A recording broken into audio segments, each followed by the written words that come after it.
మీ అమ్మ చేతి బువ్వ ఎప్పుడు తింటిరో, మీ అయ్య నోటి మాటలెప్పుడు వింటిరో, అన్నలో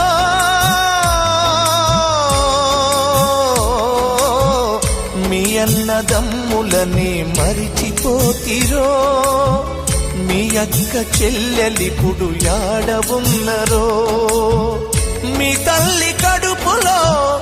వేగే కదిలెనో నిదురల ఉలికి పడ్డదో, మీ తండ్రికెదురుగా ఏ శకునమొచ్చెనో గుండెలో పిడుగు పడ్డదో, యాడ పుట్టి యాడ పెరిగి యాడ సచ్చిపోతిరో, నేల తల్లే కన్న తల్లై ఒడిన చేర్చుతున్నదా, ఒక్కసారి కళ్ళు తెరిచి అమ్మాని మీరంటారా.